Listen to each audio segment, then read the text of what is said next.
लड़का बनी बहू। पूरे 28 साल का हो चुका था ऋषभ, लेकिन शादी करने को तैयार ही नहीं था।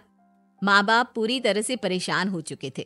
जब भी किसी लड़की का रिश्ता ऋषभ के लिए लेकर आते तो वो शादी करने से साफ मना कर देता, चाहे लड़की कितनी भी सुंदर, कितनी भी अच्छी क्यों ना हो।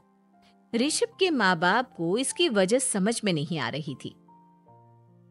अरे ऋषभ बेटा, अच्छी खासी नौकरी लग गई है, दिखता भी इतना अच्छा है। आखिर बात क्या है, तुझे शादी क्यों नहीं करनी? देख, तू हमारा इकलौता बेटा है। अगर तू शादी नहीं करेगा तो कैसे काम चलेगा? लेकिन मैं शादी करना ही नहीं चाहता। मुझे कोई लड़की पसंद नहीं आती। अरे बेटा, अगर कोई लड़की तुझे पसंद हो तो उससे शादी कर ले, हमें कोई ऐतराज नहीं है। हाँ ऋषभ बेटा, अब देख, तेरी माँ से भी काम नहीं होता। घर में एक बहू आ जाएगी तो कम से कम घर का माहौल भी अच्छा होगा और तेरी माँ को मदद भी मिल जाएगी। लेकिन मम्मी पापा कहाँ ना, मुझे लड़कियां पसंद ही नहीं आती। अरे लड़कियां पसंद नहीं आती तो क्या लड़का पसंद आता है? वो तो वक्त आने पर ही पता चलेगा। ऋषभ की बात सुनकर उसके माँ और पापा का सर चकरा जाता है। कुछ दिनों के लिए ऋषभ अपने ऑफिस के काम से शहर से बाहर जाता है और जब लौट कर आता है तो सामने का नजारा देखकर उसके माँ पापा बेहोश होते होते रह जाते हैं। अरे ये क्या, ये तुम्हारे साथ कौन है? माँ, ये दीपक है, मेरी पत्नी। हम दोनों ने शादी कर ली है। दीपक तुम्हारी पत्नी कैसे हो सकता है? अरे दीपिका होती तो बात समझ में भी आती। ये तो लड़का है। तो क्या हुआ पापा, आजकल तो ये सब फैशन में है और मैंने आपको बताया था कि मुझे लड़कियां पसंद नहीं आती। अरे तो इसका मतलब ये थोड़ी है कि तुम दीपक को दीपिका बनाकर ले आओगे। मुझे बहू चाहिए, बहू के रूप में, ये आदमी नहीं। लेकिन मम्मी जी, मैं आपकी बेटे से बहुत प्यार करती हूँ, मेरा मतलब करता हूँ। अरे इसको तो करता हूँ करती हूँ का अंतर भी नहीं पता। लेकर जाए इसे वापस। अगर आपने इसे घर से बाहर निकाला पापा तो मैं भी इसी के साथ चला जाऊंगा। मैं ऋषभ के बिना जी नहीं सकती, मेरा मतलब जी नहीं सकता। हमारा जिंदगी भर का साथ है, प्लीज हमें अलग मत कीजिए मम्मी जी, पापा जी। हे भगवान, ये तूने क्या दिन दिखाया? मेरे बेटे को थोड़ी अकल दे दे, लड़के को बहू बनाकर घर में ले आया है। अब क्या होगा? हम दुनिया को क्या मुंह दिखाएंगे? माँ, बेकार में परेशान हो रही हो। दीपक आपके सारे काम करेगी और एक अच्छी बहू की तरह आपके साथ रहेगी, देखना। पहले तो खुद तो क्लियर कर ले कि यह कुछ करेगा या करेगी, बाद में हम सोचते हैं कि हम क्या करें। बहू के आने के बाद क्या करते हैं, मुंह दिखाई की रस्म, तो आप भी वही कर लीजिए। आप चाहे तो मैं पूरे मोहल्ले में न्योता दे आती हूँ। अरे रहने दे, तेरी वजह से बेइज्जती और ज्यादा होगी। आई बड़ी, अब मेरा मतलब है आया बड़ा न्योता देने वाला। अगले दिन सुबह के वक्त दीपक बड़ी नजाकत से चलता हुआ सबके लिए चाय बनाकर सुबह सुबह बालकनी में आ जाता है। प्रणाम मम्मी जी, प्रणाम पापा जी। ये देखिए, चाय बिल्कुल आपकी पसंद की है। मुझे ऋषभ ने सब कुछ बता दिया था कि आपको क्या क्या पसंद है। हे भगवान, ये सब क्या हो रहा है? ये क्या नौटंकी है? नौटंकी कहाँ है? माँ देखिए तो, मेरा दीपक आपका कितना ख्याल रख रहा है। लाओ, अब जो भी है, जैसी भी है, चाय पिएंगे ही सही। थोड़ी देर के बाद, वैसे दीपक, चाय तो तुमने बहुत अच्छी बनाई है। चलो कुछ तो अच्छा हुआ। अगले दिन, अजी सुनते हैं, आज पैरों में बड़ा दर्द हो रहा है। लग रहा है घुटनों में फिर से कुछ न कुछ प्रॉब्लम हो रही है। डॉक्टर ने वो दवाई दी थी, उसकी मालिश करो ना अपने घुटनों पर, आराम मिल जाएगा।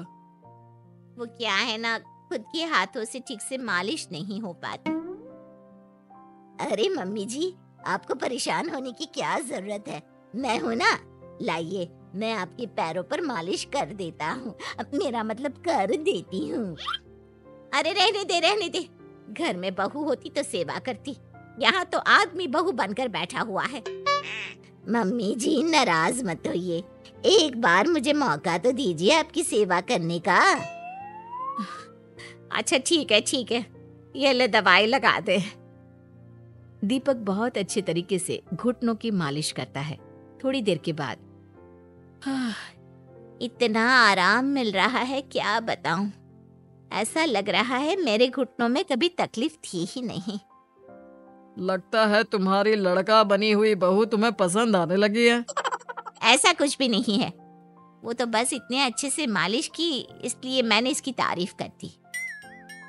मम्मी जी पापा जी आपस में लड़ाई नहीं करते। अच्छा आप ये बताइए शाम के खाने में क्या खाएंगे? पनीर, दाल मखनी, पुलाव, कुछ भी स्पेशल बता दीजिए। अरे भाई ये सारी चीजें मुझे तो खाने में बहुत ही पसंद है।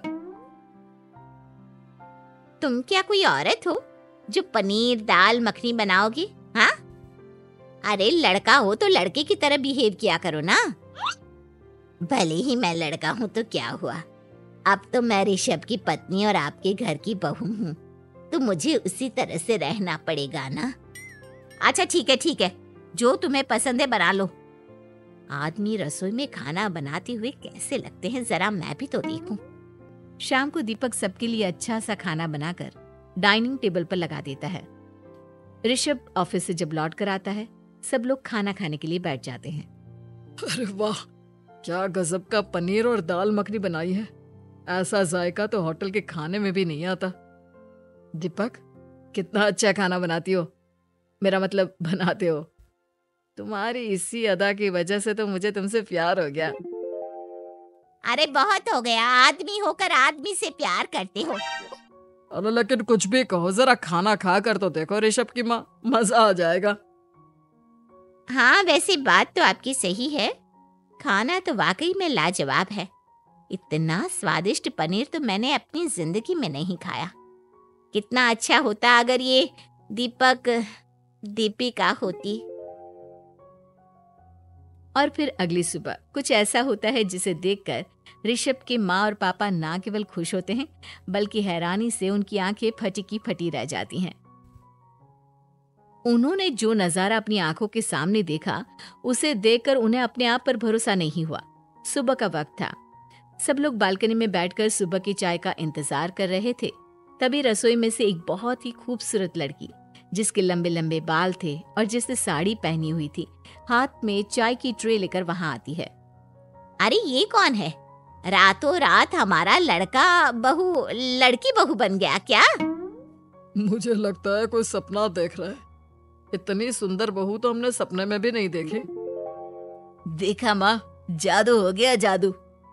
अरे लेकिन ये है कौन? तुम्हारा वो आदमी वाला पत्नी कहाँ चला गया? आपने मुझे पहचाना नहीं? मैं दीपक नहीं दीपिका हूँ। इतने दिन से लड़के के कपड़े पहनकर आपके घर में आपकी बहू बनी हुई थी।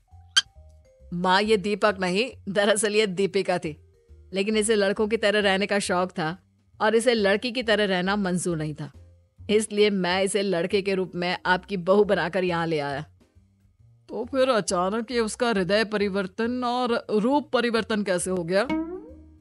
वो क्या है ना, मुझे बाद में एहसास हुआ कि आप लोग इस बात को लेकर बहुत दुखी हैं कि आपके बेटे ने एक लड़की के साथ शादी की है, इसलिए मैं अपने असली रूप में वापस आ गई। हमने कोई पुण्य कर्म किए होंगे जो तुम्हारे जैसा मेरा मतलब तुम्हारे जैसी बहू मिली, इतनी खूबसूरत और इतना ख्याल रखने वाली। भला हो भगवान का कि हमें लड़की बहू मिली है, लड़का बहू नहीं।